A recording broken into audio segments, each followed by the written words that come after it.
Rail পুলিশের পক্ষ থেকে সচেতনতামূলক লিফলেট বিতরণ, বিভিন্ন জায়গায় সচেতনতামূলক মাইকিং করেও রোধ করা যাচ্ছে না ট্রেনে পাথর নিক্ষেপের ঘটনা। বিভিন্ন জায়গায় স্কুল কলেজে সচেতনতামূলক প্রচারণা চালাচ্ছে চট্টগ্রাম রেলওয়ে থানা পুলিশ।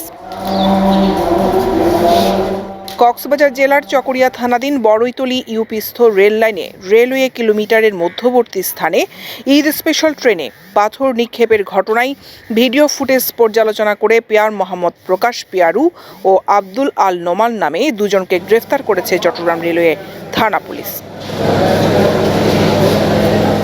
আজ রবিবার নগরীর চট্টগ্রাম রেলওয়ে থানা কার্যালয়ের অনুষ্ঠিত এক সংবাদ সম্মেলনে বিষয়টি নিশ্চিত করে রেলওয়ে জেলা পুলিশ সুপার মোহাম্মদ হাসান চৌধুরী জানান, ট্রেনে পাথর নিক্ষেপের ঘটনায় কাউকে ছাড় দেওয়া হবে না, এমন তথ্য সবার কাছে পৌঁছে দিতে বিভিন্ন প্রচারণা চালাচ্ছি। যারা পাথর নিক্ষেপ করছে আমরা বলছি এলাকাতে গিয়ে তারা যদি চিনে তাদেরকে আইনের আওতায় সোপর্দ করার জন্য এবং মোটিভেট করার জন্য অনেকে যদি না বুঝে মারে তাকে বলতে হবে তো না মারার জন্য।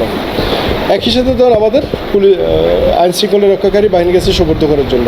তার মানে সবাই কিন্তু আস্তে আস্তে আমরা পাথর নিক্ষেপ জিরো টলারেন্স হিসেবে কিন্তু আমরা কাজ করে যাচ্ছি। মূলত চকরিয়ায় ওই এলাকায় কয়েকজন অজ্ঞাতনামা ব্যক্তি চলন্ত ট্রেনকে লক্ষ্য করে পাথর নিক্ষেপ করেছে এমন একটি ভিডিও সামাজিক যোগাযোগ মাধ্যম ফেসবুকে ছড়িয়ে পড়ার পর তদন্তে নামে রেলওয়ে থানা পুলিশ।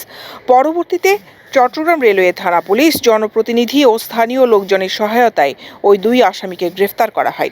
শনাক্ত করা অন্য এক আসামিসহ অজ্ঞাতনামা আরও 2-3 জনকে গ্রেফতারের অভিযান অব্যাহত আছে বলে জানান চট্টগ্রাম রেলওয়ে থানার ওসি এস.এম. শহীদুল ইসলাম। তারা বাসমান না, তারা হচ্ছে চকরিয়া বড়ইতলীর স্থানীয় জনসাধারণ। তারা ওখানকার লোক।